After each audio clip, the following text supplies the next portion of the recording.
Okay, I'm joined today by Colonel Douglas Macgregor. We're going to be talking about the Russia-Ukraine war. We're going to be talking about Putin, what's going on in the Black Sea, and the United States. Colonel, thank you so much for joining me today. Sure. So, question for you.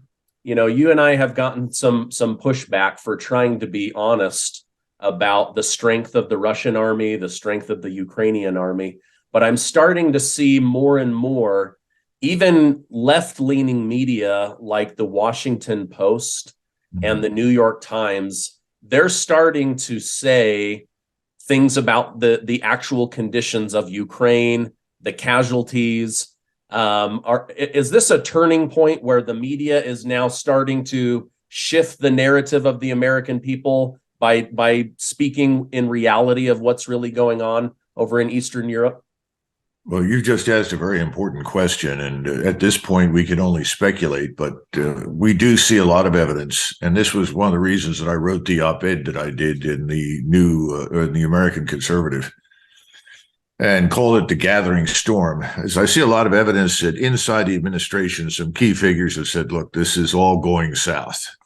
Ukraine is going to collapse. We've handled this badly. We need to get out. We need to find a way to distance ourselves from it." So I think the word has gone out to the media to gradually break the news to the American people. And I think this is going to happen in Europe as well, that things have not gone well, that Ukraine is not going to win, and that we are not going to perpetually support this proxy war against Russia. So I think that's true. And if you look specifically over the last 48 hours in the New York Times and the Washington Post, they're saying things that I and others have said for months. Ukrainians are being horrifically slaughtered. You know, the exchange rates between the Russians and the Ukrainians have varied from about, for every one Russian killed, you've had anywhere from 9 to 10 Ukrainians killed. Then it dropped for a while down to 7 and 8, and then 1 to 5, and now it's back up again at about 1 to 8 or 1 to 9. You can't fight and win a war that way. And the manpower situation in that country is so terrible that they've got gangs of people running around, sort of arresting people on the streets. In Odessa, I've been sent a video of Ukrainian men that were in a cafe. Some of them are boys, some of them are older, over the age of 40. And they're just being picked up at gunpoint, dragged out of cafes, restaurants, bars, anywhere they can find them, and pushed into vans and said, "You're going to the front." Some, if they're lucky, get 2 or 3 weeks of training, which is obviously inadequate. And most of the people with combat experience who could do well under certain circumstances are either dead or wounded.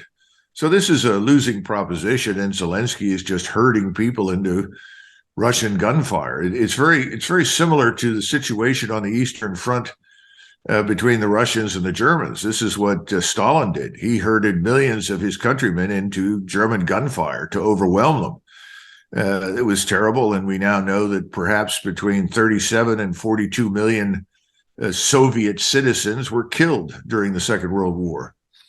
That, when you compare that with 3 million Germans on the Eastern Front, it's pretty horrific. Well, the difference today is that Zelensky, though he may like to be Stalin, isn't. He doesn't have this enormous manpower pool. He doesn't have the NKVD. He does have a secret police organization which goes around, intimidates, bullies, threatens, imprisons, and shoots some people, but not on the scale of the NKVD. He just doesn't have those kinds of institutions at his disposal. So I think the truth is coming out. Now, the other thing that's happening, and this is worthy of some discussion, I think, today, is the financial crisis in the United States. It's not just financial, it's also economic. And I think they're beginning to figure out that this is not going to end in a couple of months, that this is not just a blip on the screen or something. This is very serious. So behind the scenes, there are some sober-minded individuals saying, look, we've got to turn the page on the Ukraine conflict, and we've got to begin to think about how we're going to get out of the current financial mess. Yeah. Okay.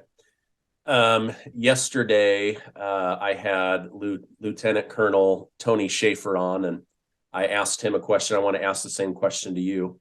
You know, we had a situation where a Russian fighter jet was given permission from high up to basically mess with a Reaper drone that went down.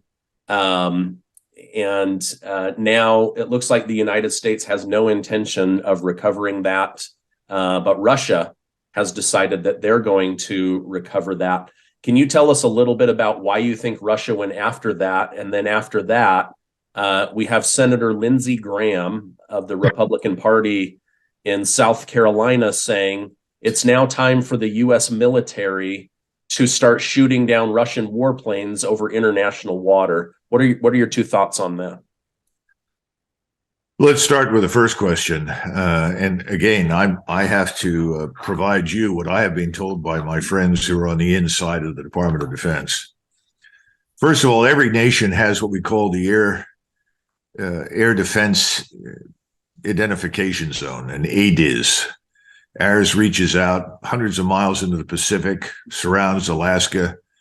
Everybody's got one. Some are larger than others. The Russians have an ADIZ, an Air Defense Identification Zone, reaches out into the Black Sea. Now, when you move into the ADIZ, you're obligated to inform the host country that you are there. Simply come up and say, this is so-and-so, I'm here, and this is what I'm doing. Obviously, we didn't do that. Secondly, and by the way, that's what happened with the Global Hawk that we were flying through the Persian Gulf. We were right on the edge of the Air Defense Identification Zone, and it was a military reconnaissance aircraft. And under international law, since that aircraft did not identify itself, you could legally shoot it down, and that's what the Iranians did. They were actually within the limits of international law. Now, we did something else, though, that's very important. We turned off the transponder on this aircraft. In the Black Sea? Yeah, okay. on the MQ-29. We turned it off. I don't know at what altitude it was, whether it was at 10,000 or 5,000 feet. I have no idea. But if you turn off the transponder and you fly into the Air Defense Identification Zone, the assumption is your intentions are not friendly, that this is a hostile intervention in the air. And this was a reconnaissance platform. It flew very close to Crimea, where there are Russian military installations. It was obviously trying to collect data that could be converted to targeting data for Russian facilities in Crimea. So bottom line is they were within their rights to shoot it down. And I think that's one of the reasons that we've soft pedaled this. We don't have a leg to stand on unless we want to risk war with Russia. Now, how it was removed or defeated, I've heard all sorts of discussions. They released fuel on it. The fuel went into the intakes. The aircraft crashed. Okay, I don't know. Doesn't matter how they did it. But the reasons were, as I stated. Now, as far as the expressions of great courage by Senator Lindsey Graham, the combat veteran attorney at law in the Staff Judge Advocates Corps, you know, I'm kind of tired of him. And I think most Americans are beginning to sober up and figure out that this man is, quote unquote, not channeling Ronald Reagan as he claimed when he said, well, if Reagan were president, he'd shut it down. First of all, that's nonsense. Reagan and his administration, they were not incautious people. They moved very deliberately, and they were very cautious vis-a-vis the Soviet Union. Secondly, I think he's channeling the Three Stooges, because what he's suggesting is that we should then challenge the Russian military establishment and its control of the airspace over the Black Sea. That would be like flying into the Caribbean, just off the coast of Florida, and telling the Americans, if you try to interfere with me, well, then we're going to shoot you down. It's absurd. It's nonsensical. It's a disaster waiting to happen. People like this, to be blunt, should be removed from office. They present a clear and present danger to the American people. Yeah. Yeah, he seems to think that you can just call for regime change whenever you want. That as we spoke in our last interview, you said that politicians take comfort in hiding behind the military. I think he takes great comfort in hiding behind the military. Speaking of the military, I watched a joint conference with General Milley and Lloyd Austin. In there, Lloyd Austin says Russia is preparing for a massive attack this coming spring once the mud season dries out, and that the United States and NATO nations need to be ready to rush weapons to Ukraine so that they can continue to beat back Putin and the Russian army. What are your thoughts on that? Well, the first comment is you don't build armies on the fly. Can't be done. What you had at the beginning was an army of about 450,000 regular standing professional force, which was pretty good, by the way. It was well equipped, probably better equipped than almost any NATO army. You had another 200,000 reservists who were trained that could be mobilized and thrown into the field, which is what happened. So you could have a force of 650,000. That's what the force of 190,000 Russians ultimately encountered when they went into eastern Ukraine. Now, that force is largely annihilated. It went away months ago. And some people think that they've literally rebuilt the Ukrainian army 3 times. In other words, they've forced mobilizations, integrated new people, re-equipped, sent back into action. What Austin is really saying is we're going to do that a 4th time. That's not going to happen. First of all, that's delusional. Secondly, again, formations take time to build. Armies are not about individuals. When you see numbers, those are very misleading. It's not how many individual soldiers you can put into the field. It has to do with how many formations. And those formations can be either battalions or brigade groups. And that's what the Ukrainians use. The Russians are largely organized into what I would call brigade groups, 5,000 men. The largest formation in the Russian army is 8,000, and that's a motorized rifle division. Well, 8,000 is about half the size of a U.S. division. So they have dramatically downsized maneuver units because they've understood you've got to disperse and you have to be able to be flexible with your maneuver and respond quickly. We haven't gotten there. We've resisted all that. But the point is, we're now at the stage where that simply can't be done quickly. So the notion that you can rush equipment in, people can pick it up, form on it, go into action is absurd. I'm being told that, these Leopard 2 tanks that are supposed to be delivered, maybe they're being delivered now, I don't know, by Germany, that if they're going to use them, the crews are going to have to be German or Polish because the Ukrainians can't train quickly enough to employ them effectively. So it's just as we have 2 Ukrainian pilots training in the United States, ostensibly for the purpose of flying F-16s. It's ludicrous nonsense. It can't be done. It won't work. So I think the game is just about up.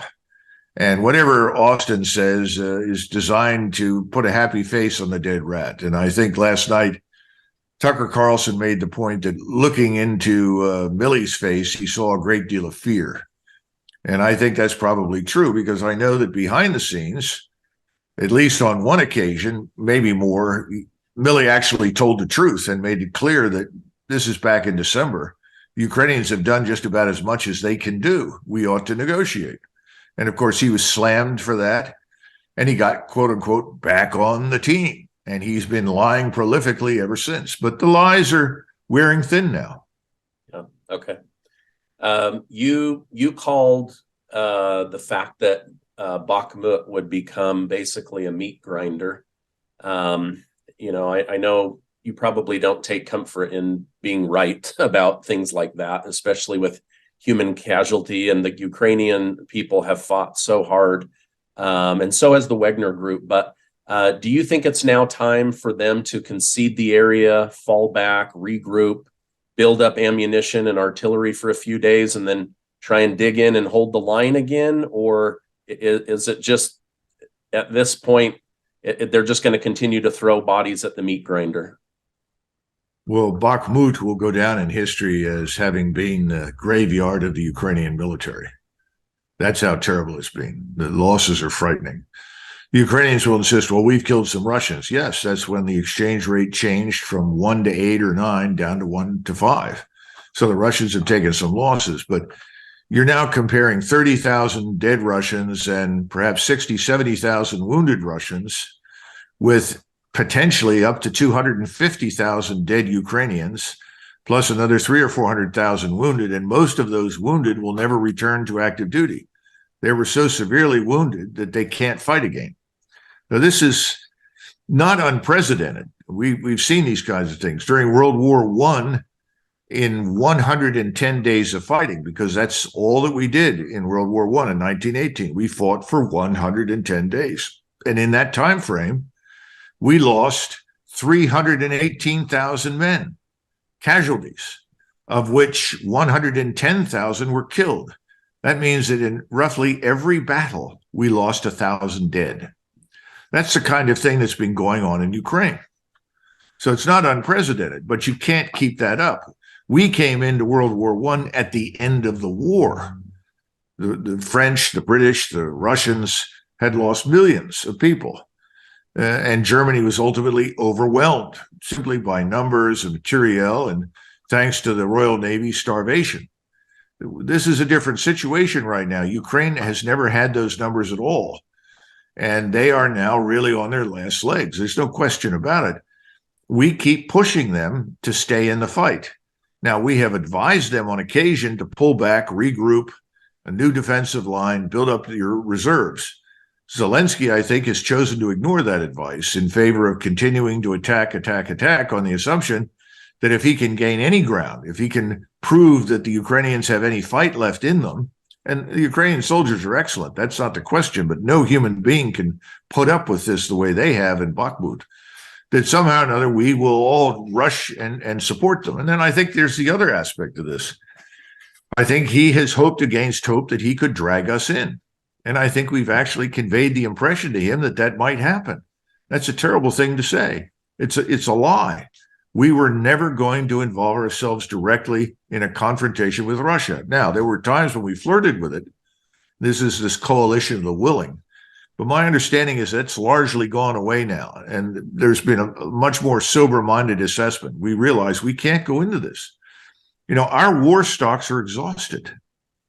We've emptied them. The Europeans never had large ones to begin with because they've been essentially vassal states of the greater American empire now for decades, and they assumed that we would come in and fight for them. So there's not much left. Russia is just at the peak of its power right now. It's mobilized. It's got unending quantities of ammunition and equipment. It's ready to fight. So the notion that we're going to motor into Western Ukraine and challenge them is a lot of nonsense. I think that's finally sunk in. That's why I think there's a movement now to try and figure out how do we disengage without looking ridiculous. That's going to be pretty tough because we lied to the Ukrainians. We've lied to our own population. We've lied to the Europeans, conveyed the impression that we could do something we can't. The Russians have not said a great deal, but they've done a lot. And a lot of us thought that they would attack in January. But the problem was they never got the ground freeze that they needed to support their maneuver. And again, people have to understand in that part of eastern Ukraine, the Black Earth, which is some of the most fertile ground in the world. In fact, during World War II, the Germans loaded rail cars with black earth from Ukraine and shipped it back to Germany to improve their agricultural output. People don't know that. But this earth is about 10 to 15 deep in most cases, 10 to 15 feet deep in most cases. And unless you get a freeze in the winter, you just sink into the mud. Now we're into the muddy season, and the muddy season lasts potentially until May, sometimes even longer, which is why most of the major offensive operations that the Soviets launched came in the summer, because by then everything was dry and you had a chance to maneuver. For that matter, the same thing was true for the Germans. So the bottom line is that this thing is over, except for the announcement of reality that this cannot go on. The humane thing to do right now, which is not what we have done, is to intervene and say, that's it. We've got to stop this and start talking to the Russians, not demanding of the Russians what we want, but saying, look, tell us what your conditions are, tell us what you want, and we will move to the best of our ability to meet those needs. And really, we're back to the old story. Make Ukraine neutral. It could have been neutral from day one. We could have avoided all of this. It doesn't have to be a member of NATO. And then secondly, treat the Russians that live within Ukraine's borders as equal citizens. Stop oppressing them. Stop brutalizing them. Stop treating them as third-class citizens. Equality before the law for everybody in Ukraine. The Ukrainians wanted to, quote unquote, forcibly Ukrainianize Russians. Give up your language, your culture, your identity, or get out. I mean, this was unacceptable, and the Russians are sitting there watching this. So I don't know what happens now, but you're going to get a different territorial outcome. These borders will be adjusted, and there's not much that the Ukrainians can do. And we are not prepared to march east into eastern Ukraine with hundreds of thousands of European allies to fight this war. In the meantime, you have this economic catastrophe developing in the United States and Europe. It's not just the banking system, it's larger than that. The underlying fundamentals are terrible. I was shocked the other day when I discovered that a firm in Germany, in Saxony, which is the area that we used to call East Germany, which is really middle Germany historically. There's a firm there that's involved with metals, forming metals, shaping metals, developing alloys. The firm's been in business since 1380. It just went under. Oh, why? In Germany, this is incomprehensible. Thousands of people are losing their jobs because there's no cheap energy. Cheap energy fuels everything. What do you think happened in the United States with Standard Oil and J.D. Rockefeller? That was cheap energy. That's why between the Civil War and World War I, we became an economic, scientific, industrial juggernaut. You can't sustain yourself in that category. You can't maintain your standards of living and prosperity without affordable energy. Germany's in a lot of trouble.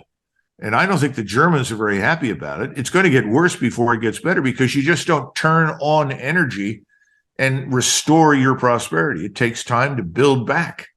So the old Build Back Better regime in Washington has done just about everything it can to destroy us and our European allies. Yeah, it feels like Build Back Broker, to be honest. And that's what I cover on my daily show. Okay, sticking with the energy topic and the financial situation, do you think, I don't think the United States and the media is going to hold President Biden accountable for blowing up the Nord Stream 2 pipeline. They're doing everything they can to cover for the sitting president. But I don't know that Europe cares, and they're protesting. They want answers, and they want that cheap energy, even if it's from somebody like Putin. Do you think that President Biden could be in trouble throughout the rest of this year when it comes to the financial situation and the Nord Stream 2 attack on Germany, who now, is in desperate need of affordable energy? I think things are going to get much worse here in the United States over the next 60 days. Now, I am not a financial analyst, nor do I claim to be an economist. Of course, John Kenneth Galbraith once said that economists exist to make astrologers look professional. So I don't feel too badly about making some statements, but I think as these interest rates hike, and that's what they're going to do, they're going to hike interest rates again in June, it makes it that much more difficult in the banking system where there's almost no credit at this point anyway. You cannot have price and interest rate stability simultaneously under the current circumstances. The more you hike the interest rates, the worse the situation becomes. There's something else too. Americans don't understand very well. Washington doesn't understand at all. We are not the nation of 1991. Now, we began shipping out. When I say we, I'm talking about your ruling class of corporate bigwigs and politicians. We began shipping out our industrial base to China and elsewhere back under Ronald Reagan. Nobody ever points that out, but this process of sort of shipping it out for cheap labor costs started in the 80s. Today, we simply don't have the scientific industrial base that we did 30 years ago. So that if you restart the economy, if you will, there are not hundreds of thousands of jobs out there for people that are going to do them. When Franklin Roosevelt dragged us into World War II, we had vast numbers of factories. Our whole industrial base was sitting idle. But when we started the war, suddenly millions of people showed up and we went back to work because we had an industrial base. We don't have one now. That's a huge problem. This is what Donald Trump was talking about. He was trying to repatriate industries.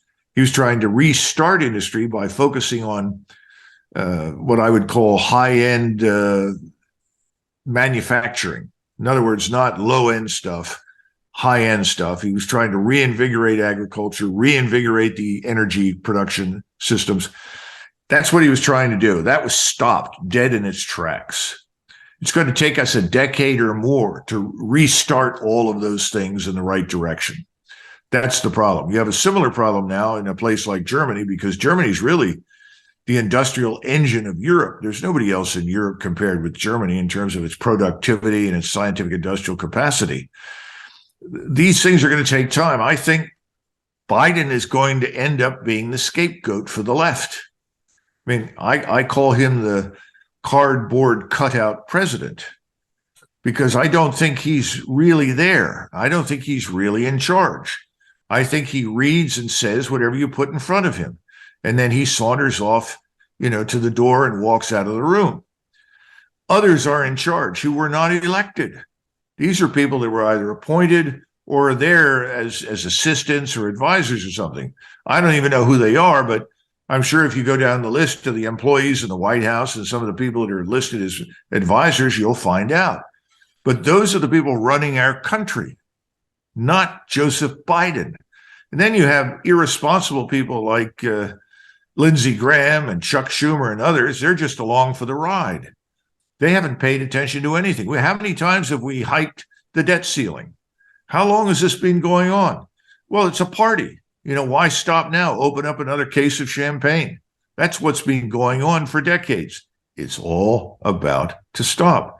So if you're on the left and you look at this catastrophe approaching, Russia wins in Ukraine unambiguously. The whole thing is a catastrophe. The Ukrainian nation is killed, literally destroyed. Millions have left the country. They're never going back.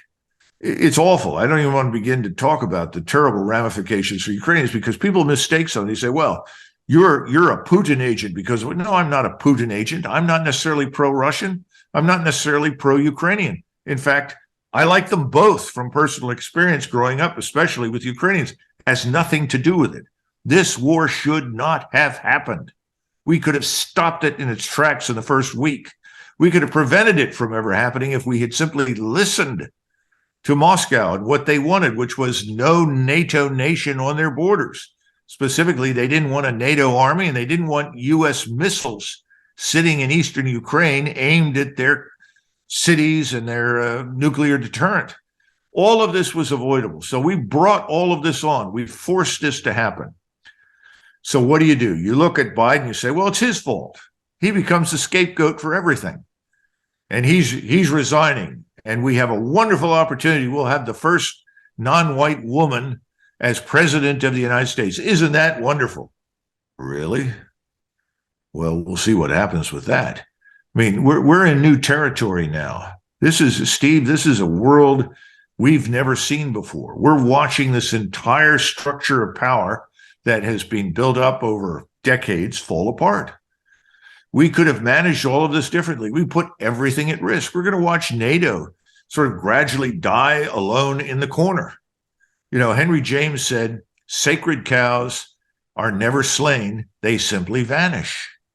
Our sacred cows are going to vanish. No one's going to stand up and say, oh, well, today we bury NATO. Today we bury this or that, the next thing. No, it'll just drift away. And we're going to drift away out of Europe, out of Ukraine. We're going to drift away from lots of places because we're bankrupt. That's the sad truth. And no one should be surprised. And I think when the Americans wake up some morning over the next 90 days, they're going to be furious. And I think the first step will be, well, we'll blame it on Joe Biden. He's the scapegoat. Then it's the Wild West. Okay. Wow, thank you. This has been very, very insightful. And I believe the viewers will really enjoy this. One last question, then I'll let you go. I appreciate your time. You mentioned that the humane thing would be for the United States to step in and say, this war is over, let's be done. Don't you feel like China is trying to fill that vacuum where they're now saying, oh, Saudi Arabia and Iran, there's a lot of money to be made. Let's broker peace. Russia, Ukraine, hey, the United States is not going to step in. we are going to step in and broker peace. Is this one more way for China to try to eclipse the United States on the world stage? Well, first of all, I do not subscribe to the view that China wants to eclipse us. They know they can't. They have serious problems internally as well. The biggest problem China has always faced throughout most of its history is it's too big to do much more than it's already done. They have 1.4 billion people. Every day Xi wakes up and is trying to figure out, how do I hold this place together? How do I stop it from falling apart? I'm serious. China is not some sort of martial state that wants desperately to go to war anywhere. On the contrary, they fear it. They don't want it. Now, when you look at Ukraine, Ukraine sits astride all of the routes, all of the railroads, and everything that comes out of Central Asia and China into Europe. China has been trying to build this thing they call One Belt, One Road. Essentially, they want to restore the commerce lines that existed under the Mongols after the Mongols conquered China, between China, Japan, Korea, and Southeast Asia and Europe. You go right across the center of Central Asia with your rail lines. This war has to stop if that's going to happen. The Chinese desperately want this war over because they want to build those lines. We want to stop that commerce. Well, that's right up there in the category of let's stop Niagara Falls. How do you stop Europe and Northeast Asia from trading with each other? If you look at Europe, Russia and Europe, and on one side, on the Western side, and you can add North America with this, and then on the other side, Northeast Asia, those are the two poles of scientific industrial power and production on the planet. If those two poles go to war, the world is lost. The rest of the world desperately needs both of us. So no, the Chinese are not looking for war, and they're not necessarily interested in displacing us. They're trying to build their commercial economic empire, if you will. And the Russians have a critical role in all of this because the Russians are the muscle in Central Asia. They provide security for those lines of communication, for the rail lines. No one in Central Asia trusts the Chinese. No one in Asia beyond China's borders trusts the Chinese. People are not stupid, but they're not afraid of an invasion, not a military invasion, but they're all very, very concerned about the Chinese. You know, whenever I've gone over on business in Northeast Asia, where I talk to my friends that are in Korea or Japan, they always laugh and say the same thing. You Americans are stupid. Do you see any Chinese in our laboratories, in our universities? Of course not. The Chinese do what they've always done. If you leave it on the table, they'll steal it. That's what they do. They've been doing it for thousands of years. Everyone in Asia knows everyone else. We're the ones that don't know anything because we sit back from the rest of the world convinced that we have all the answers. We're the shining city on the hill. Everybody needs to emulate us. And by the way, if you don't, we club you over the head either with our control of the financial system and the dollar or our military establishment. Well, the world is saying, no thanks. We've had enough of this. We need to be part of the world, but we don't have to bully it. And that's what we got to come to terms with. So people like Lindsey Graham and Schumer and the rest of these people need to shut up. We don't need to bully anybody. When you bully the rest of the world, you end up in a position we're in now. We're being increasingly isolated by our own stupidity. All we need to do is stop it. We need to be prepared to do business with everybody and stop dictating to everyone everywhere how they will govern themselves. And if we have a dispute of some kind with what someone else somewhere wants to do internally, we can deal with that privately. You know, we don't have to deal with it in public, and we can make our views known. And that frequently has more effect than publicly humiliating your business partner. So all this sort of arrogance and hubris needs to go away. Right. Thank you so much, Colonel Douglas Macgregor. We value your opinion. We value your time. Thank you for being on today's show. Thank you, Steve.